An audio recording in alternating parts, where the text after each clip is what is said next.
In the dead of night, just after midnight on February 10, 2024, the quiet streets of Dayton, Ohio, were pierced by a frantic 911 call.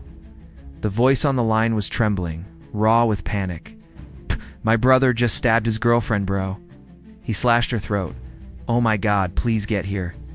The caller was Joselyn House, a 30-year-old man caught in a nightmare he could barely comprehend. His brother, Javon Owensby, had unleashed a savage attack on his girlfriend, 24-year-old Joselyn House, inside their shared apartment.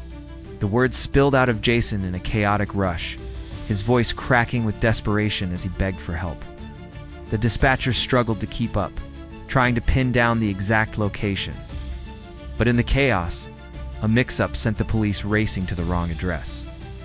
Sirens wailed as cruisers sped past the apartment complex, leaving Jason screaming into the phone. "They passed, bro. They passed me again." Every second felt like an eternity, and Joselyn's life hung in the balance. When the police finally corrected the address and arrived at the West Cornell Woods apartment, they were met with a scene that would haunt even the most seasoned officers. Jason, wild-eyed and pacing, led them to the door, his voice hoarse from shouting. "She needs help, bro. I swear to God," he took off. The officers sprinted inside, their flashlights cutting through the darkness of the blood-soaked living room. The apartment was a battlefield. Blood stained the carpet, splattered the walls, and even streaked the ceiling. A gaping hole in the drywall was smeared with crimson, and a trail of blood led down the hallway to a bedroom. There, just feet from a massive bloodstain on the carpet, 2 small children, a toddler in a crib, and a baby in a bed slept soundly, unaware of the horror that had unfolded. In the kitchen, a knife lay in the sink, its blade and handle coated in blood. Nearby, a baseball bat, also stained red, told a grim story of the violence that had erupted. Joselyn was found barely conscious, her body ravaged by the attack. A deep gash across her neck bled profusely, and another wound beneath her eye exposed the brutality she had endured. Officers applied pressure to her wounds, their hands shaking as they worked to keep her alive. "Stay with us, Joselyn," one officer whispered, his voice steady but urgent. The clock was ticking, and the ambulance was still minutes away. Jason, standing outside in the cold, was a mess of emotions, shock, fear, and rage warring within him. "I was asleep, bro," he told the officers, his voice breaking. "I had a couple beers, smoked a little weed, and passed out. I woke up to this fool swinging a bat at her. I thought it was a dream. It still feels like a dream." His hands trembled as he described seeing his brother, Javon, beating Joselyn with a baseball bat and slashing her with a knife. "I didn't even know she was stabbed until he took off running," he said, his eyes wide with disbelief. Jason's loyalty to his brother clashed with the horror of what he'd witnessed. He'd picked up the bloodied knife and placed it in the sink, a reflex born of shock. "I didn't know what to do, man," he admitted. "I just saw blood everywhere." As he spoke, his frustration boiled over.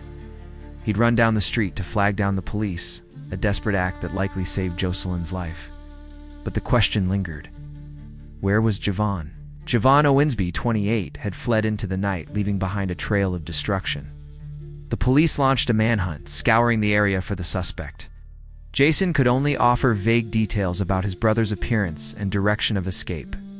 "He took off out the back. That's all I know," he said, his voice heavy with exhaustion. The officers pressed for more, but Jason's shock left his answers disjointed. "It happened so fast, man. I don't even know what he was wearing." Back at the apartment, paramedics arrived and rushed Joselyn to Miami Valley Hospital. Her injuries were catastrophic. Multiple stab wounds to her face, head and neck, shattered facial bones, and a piece of the knife lodged in her brain. Doctors fought for hours, performing an emergency cricothyrotomy and a massive transfusion to stabilize her. The odds were grim, but Joselyn clung to life, her will to survive fueled by the 2 children she'd left behind. As investigators dug deeper, a disturbing pattern emerged. This wasn't the first time Javon had turned violent. On April 28, 2023, he'd been arrested for punching and choking Joselyn, who was 4 months pregnant at the time. The incident was a red flag, a warning of the danger lurking in their relationship. But Joselyn, perhaps out of fear or hope, had declined to press charges, telling police she felt safe with Javon at home. That decision, made in a moment of vulnerability, had set the stage for the nightmare that followed. Jason, in a later interview, hinted at a possible motive. He was talking about her cheating, he said. Maybe he saw a text or something. I don't know, but it wasn't worth this. The idea that a misunderstanding or jealousy could spark such brutality was chilling. Joselyn's survival, Jason admitted, was nothing short of a miracle. If I hadn't woken up, she'd be dead, he said, his voice hollow. My brother's got a murder charge coming, and he deserves it. Inside the apartment, the police documented the carnage. The bloodstains told a story of relentless violence as struggle that had moved from the living room to the bedroom, leaving no corner untouched. The children, now in the care of Child Protective Services, were a stark reminder of the collateral damage of domestic violence. Their home, once a place of safety, was now a crime scene. 2 days later, on February 12, 2024, Jovan turned himself in.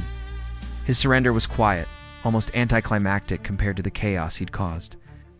In custody, he invoked his right to an attorney, refusing to answer questions. But the evidence was overwhelming: bloodied weapons, a traumatized witness, and a victim fighting for her life. While awaiting trial, Jovan made calls from jail, reaching out to family members who, despite everything, seemed willing to support him. Even Jason, torn between love and betrayal, told his brother, "I love you, bro," in a heartbreaking display of loyalty. On September 16, 2024, Jovan Allensby faced justice. Charged with attempted murder, felonious assault, and domestic violence, he pleaded guilty as part of a plea deal.